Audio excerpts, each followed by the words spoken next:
छोटे से गांव में भानु अपने बूढ़े पिता के साथ रहता था। काफी साल पहले एक बीमारी के कारण उसकी माँ उसको छोड़कर चली गई। तब से रामदिन भानु को पाल पोस कर बड़ा किए, लेकिन भानु काफी आलसी और कामचोर था।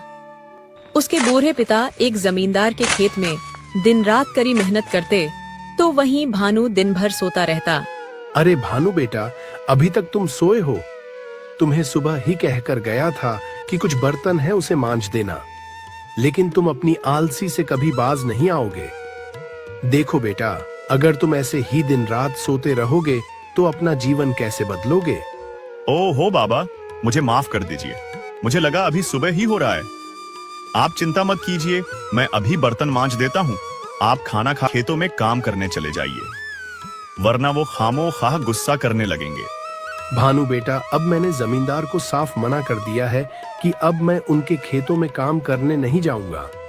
देखो बेटा, अगर मेरा शरीर जवाब ना दिया होता तो मैं कभी तुम्हें काम करने को ना बोलता, लेकिन अब मेरी हड्डियों में उतनी जान नहीं बची कि खेत में काम करके घर का गुजारा चला सकूं। अब जो करना है तुम्हें ही करना है। ये क्या पिताजी, आप साफ साफ ये बोलिए ना कि आपको आलसी बेटा पसंद नहीं। झूठ बात क्यों बोल रहे हैं कि आपकी हड्डियों में जान नहीं?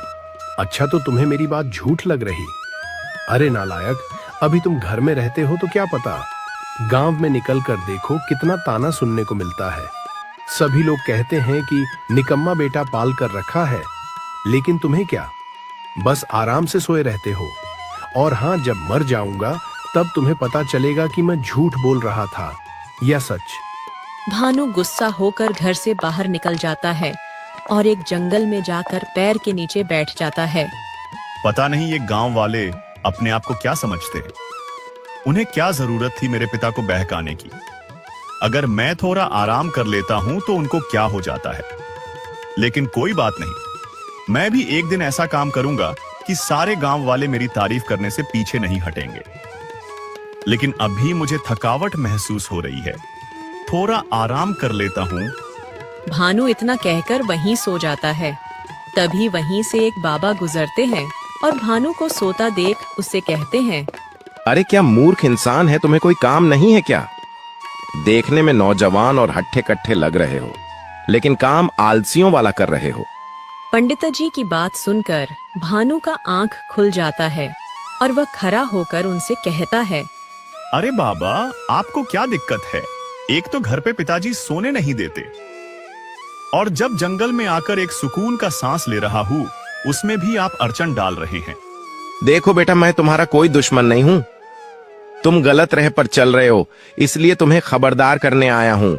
तुम्हें शायद मालूम नहीं कि तुम पर कितना बड़ा मुसीबत आने वाला है। अगर समय रहते समझ गए तो ठीक, नहीं तो मुसीबत का सामना करने के लिए तैयार रहना। अरे जाओ जाओ बाबा, मैं अपनी हालत खुद सुधार लूंगा। सभी गांव के लोग मुझे ही गलत ठहरा रहे हैं, कोई मेरा साथ नहीं दे रहा, और अब आप भी मुझे डराने लगे।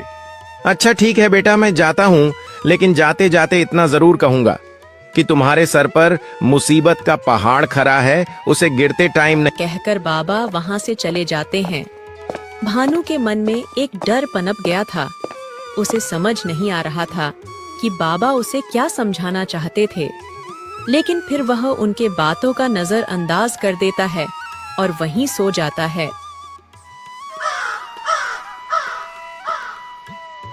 देखते ही देखते शाम हो जाती है और भानु अपने घर की ओर निकल जाता है। भानु बेटा, आज भी तुम्हें काम नहीं मिला और खाली हाथ घर वापस आ गए। ए ऊपर वाले, ये लड़का मुझे चैन से मरने भी नहीं देगा। अरे नहीं पिताजी, आप ऐसा क्यों बोलते हैं? मैं काम की तलाश में निकला तो था, लेकिन सेठ जी ऐसा ऐसा काम दे रहे हैं जो मुझसे कतई नहीं होगा। लेकिन आप चिंता मत कीजिए, मैं कोई ना कोई काम जरूर ढूंढ लूंगा, बस आप मरने की बात मत करना।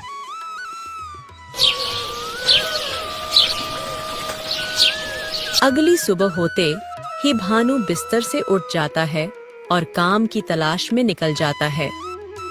वह फिर से जंगलों में जाकर यही सोचने में समय बिता देता है कि आसान काम कैसे मिलेगा, और थकहार फिर से सो जाता है।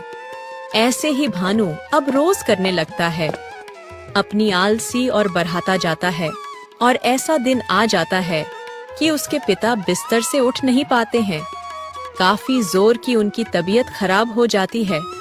अब भानु काफी परेशान हो चुका था, क्योंकि ना तो घर में कुछ खाने को बचे थे और ना ही पैसा। भानु बेटा, अब मेरा बचना उम्मीद नहीं, तुम अपना ख्याल रखना। अगर भूख लगे तो कोई भी काम कर लेना, काम छोटा बड़ा, इंसान का सोच छोटा बड़ा होता है। नहीं पिताजी, आप मुझे छोड़कर नहीं जा सकते। मैं अभी आपको हॉस्पिटल ले चलता हूँ। मुझे उम्मीद है आप ठीक हो जाएंगे। भानु अपने पिता को जल्दी से डॉक्टर के पास ले जाता है। उनकी हालत काफी ज्यादा खराब थी। डॉक्टर उन्हें चेकअप करके भानु से कहते हैं, देखो भानु, मैंने अभी उनका इलाज तो कर दिया है, लेकिन जल्द से जल्द ऑपरेशन नहीं किया तो उनको बचाना मुश्किल हो जाएगा। लेकिन डॉक्टर साहब, ऑपरेशन में तो पैसे लगेंगे। हाँ भानु, पैसे तो लगेंगे, लेकिन तुम्हारे पास ज्यादा समय नहीं है। जितनी जल्दी तुम 40,000 रुपए जमा करोगे, उतनी जल्दी तुम्हारे पिता का बचना आसान होगा। अगर लेट हुआ तो शायद बचाना भी मुश्किल हो जाएगा। इसलिए तुम अभी से ही इंतजाम करना शुरू कर दो। नहीं नहीं डॉक्टर साहब, मेरे पिता को कुछ नहीं होना चाहिए। मैं तुरंत पैसे का इंतजाम करता हूँ। बस आप उन्हें बचा लीजिए। ठीक है भानु, मैं अभी इनको कुछ दवाइयां दे देता हूँ। इन दवाइयों से ये कुछ दिन आराम से रहेंगे। तब तक तुम पैसों का इंतजाम कर लेना। अब ले जाओ इनको घर। भानु अपने पिता को घर ले आता है। उनकी हालत अब कुछ ठीक थी, लेकिन ऑपरेशन करना बहुत जरूरी था। भानु को भूख लगा था, लेकिन घर में राशन न होने के कारण भूखे ही सोने चला जाता है। लेकिन उसे नींद कहाँ से आएगी? इतनी बड़ी मुसीबत जो आई है। ए ऊपर वाले, अब पैसे कहाँ से आएंगे? पिताजी ठीक कहते थे कि बेटा मेहनत करो, आलसी करने से कुछ नहीं होगा। अगर पिताजी को कुछ भी हुआ तो इसका जिम्मेदार सिर्फ और सिर्फ मैं ही होऊंगा। सुबह होते ही सेठ जी से पैसे उधार पर ले लूंगा और पिताजी का इलाज शुरू करा दूंगा, नहीं तो बीमारी बढ़ जाएगी। अगली सुबह होते ही भानु पैसे उधार पर लेने जमींदार के यहाँ निकल जाता है। अरे भानु, तुम मेरे यहाँ? अब क्या हुआ? जब से तुम्हारा पिता मेरे यहाँ काम छोड़ा है, तब से सारा काम रुका हुआ है। लेकिन तुम उदास लग रहे हो, क्या हुआ? सब ठीक तो है ना? नहीं सेठ जी, कुछ ठीक नहीं है। मेरे पिताजी का तबीयत बहुत जोर की खराब है और डॉक्टर साहब 40,000 रुपए का मांग किए हैं। लेकिन हम गरीब आदमी इतने कम समय में इतना ज्यादा पैसा कहां से लाएंगे? आप तो एक जमींदार हैं और मेरे पिता आपके यहाँ काफी सालों से काम किए हैं। आप उनकी मदद कर दीजिए सेठ जी। अब उनकी जान आपके हाथों में है। क्या 40,000 रुपए? अरे भानु, लगता है तुम्हारा दिमाग खराब हो गया है। अब तुम्हारा बाप बुढ़ा हो चुका है और जो घोड़ा लंगड़ा हो जाए उस पर कभी पैसा नहीं लगाना चाहिए। अब तुम्हारे पिता से मुझे कोई उम्मीद भी नहीं। जैसे उसने मेरे काम को लात मारा, वैसे मैं भी तुम्हारे फरियाद को लात मारता हूँ। चलो जाओ यहाँ से। 40,000 रुपए तो क्या, 40 रुपए भी देना पसंद नहीं करूंगा। भानु को एक उम्मीद था कि जमींदार उसकी मदद जरूर करेगा, लेकिन उसके उम्मीद पर पानी फिर गया। बेचारा उदास गांव के मुखिया के पास जाता है, शायद यहाँ उसे कोई मदद मिल सके। भानु मुखिया के पास भी हाथ पांव जोड़ता है, लेकिन उसे वहां भी कोई मदद नहीं मिलती। बेचारा उदास होकर जंगल में उसी पैर के पास जाकर बैठ जाता है। लेकिन आज उसको नींद नहीं आ रही थी। आज उसके आंखों में एक डर झलक रहा था।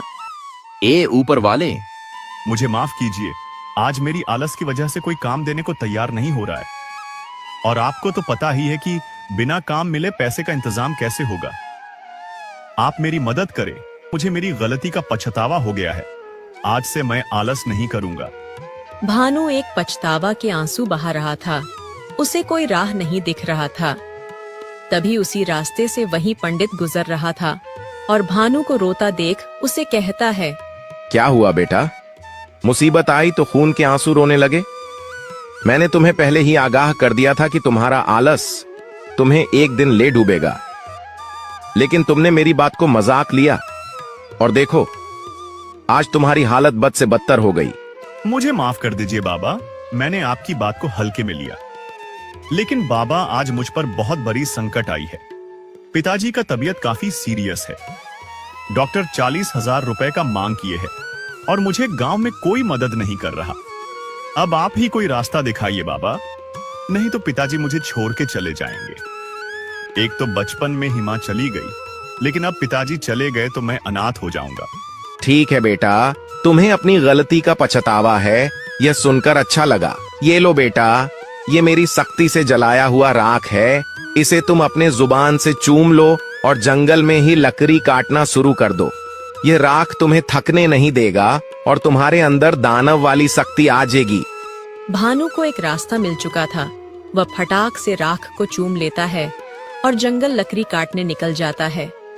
भानु देखते ही देखते काफी ज्यादा लकड़ी काट लेता है और उसे बाजार में बेचने निकल जाता है। लकड़ी सूखा और अच्छा देखकर तुरंत ही उसका लकड़ी बिक जाता है। भानु पैसे लेकर सीधा घर चला आता है। अरे वाह, ऊपर वाले, आपने तो गजब कर दिया। इतना जल्दी मुझे 6,000 रुपए का मुनाफा हो गया। अगर ऐसे ही लकड़ी काटता रहा तो कुछ ही दिनों में 40,000 रुपए जमा हो जाएंगे। हे बाबा, आपकी राख में तो सच में जादू है। आपका बहुत बहुत धन्यवाद। अगले दिन होते ही भानु जोर शोर से काम करने लगता है ताकि जल्द से जल्द अपने पिता का इलाज शुरू करा सके। भानु को जानवरों की तरह मेहनत करते देख गांव वाले भी तंग रह जाते हैं। इस तरह भानु कुछ ही दिनों में 36,000 रुपए इकट्ठा कर लेता है। ऊपर वाले की कृपा से 36,000 रुपए का इंतजाम तो हो गया है। अब मुझे जल्द से जल्द 4,000 रुपए का इंतजाम और करना कि पिताजी का तबीयत दिन पर दिन और बिगड़ती जा रही है। भानु अपने पिता के पास जाता है तो देखता है कि उनकी तबीयत पहले से काफी ज्यादा बिगड़ चुकी है। दवाइयां भी खत्म हो चुकी थीं। अगर जल्द से जल्द डॉक्टर के पास ना लगा तो बचना मुश्किल हो जाएगा। पिताजी का तबीयत तो बिगड़ती जा रही है, दवाइयां भी खत्म हो चुकी हैं। अभी मुझे थोड़ा और वक्त दे दो, भगवान 4,000 रुपए का इंतजाम करना है। एक काम करता हूँ, फिर से जमींदार साहब के पास जाता हूँ। इस बार वो मुझे मना नहीं करेंगे। भानु द्वारकर जमींदार साहब के पास जाता है और 4,000 रुपए के लिए गिड़गिड़ाने लगता है। जमींदार भानु को मजबूर देख उसका फायदा उठाने का सोचता है। भानु को सख्त 4,000 रुपए का जरूरत है। अगर मैं इसी का फायदा उठाऊं तो मेरा काम कम पैसों में निपट जाएगा। अरे वाह रे जमींदार, तुम्हारे जैसा तेज बुद्धि का तो कोई सेठ है ही नहीं। ठीक है भानु, मैं तुम्हें 4,000 रुपए नहीं बल्कि पूरे 5,000 रुपए देता हूं। लेकिन हाँ, तुम्हें मेरा एक काम करना होगा। तुम्हें मेरा 10 कट्ठे का खेत जोतना होगा। बोलो, क्या तुम यह काम करोगे? ठीक है मालिक, अगर आपका यह काम करने से मेरे पिताजी का इलाज हो सकता है और वह बच सकते हैं तो मैं यह काम पूरे मेहनत और लगन से करूंगा। एक भी शिकायत का मौका नहीं दूंगा। भानु जल्द से जल्द 4,000 रुपए इकट्ठा करना चाहता था। वह बिना रुके खेत में कुदाल लेकर चला जाता है। भानु दिल लगाकर मेहनत करता है। शाम हो जाती है और 10 कट्ठा जमीन भानु जोत देता है। वह सेठ के पास जाता है और अपनी मेहनत का पैसा मांगता है। सेठ जी, आपके कहे अनुसार खेत की जुताई खत्म हो गई। अब आप अपना वादा पूरा करें, मुझे मेरे पैसे दे दें ताकि कल अपने पिताजी का इलाज शुरू करा सके। वाह भानु, वाह। एक दिन था जब तुम अपना आलस छोड़ना नहीं चाहते थे और आज देखो तुम पर मुसीबत आई तो कैसे अपने आप आलस छूट गई। ये लो तुम अपने पैसे और जल्द से जल्द अपने पिताजी का इलाज शुरू कराओ।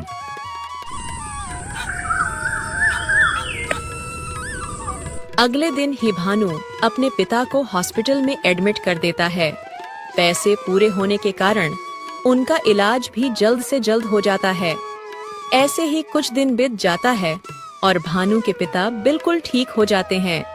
अरे वाह बेटा, आज मुझे तुम पर गर्व हो रहा है कि तुम मेरा बेटा हो। मुझे तो कोई उम्मीद नहीं थी कि मैं बचूंगा, लेकिन तुमने कड़ी मेहनत की, डॉक्टर के फीस चुकाए और मुझे एक नया जीवन दान दी।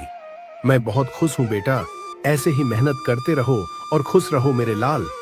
ऐसे ही एक दिन भानु जंगल में लकड़ी काटने निकलता है तो फिर से वही बाबा उसी रास्ते में भेंट होते हैं। अरे बाबा, आपकी कृपा से मैंने मेहनत करना सीख लिया और आपकी उस राख की मदद से अपने पिता का इलाज सफलतापूर्वक करा लिया। आपका बहुत बहुत धन्यवाद बाबा जी। अगर आप उस राख में अपना जादू ना मिलाए होते तो आज मेरे पिताजी इस दुनिया में ना होते और मैं भी कहीं आलस के कारण सोया होता। सच में उसमें जादू था, वरना मैं इतना मेहनत नहीं कर पाता।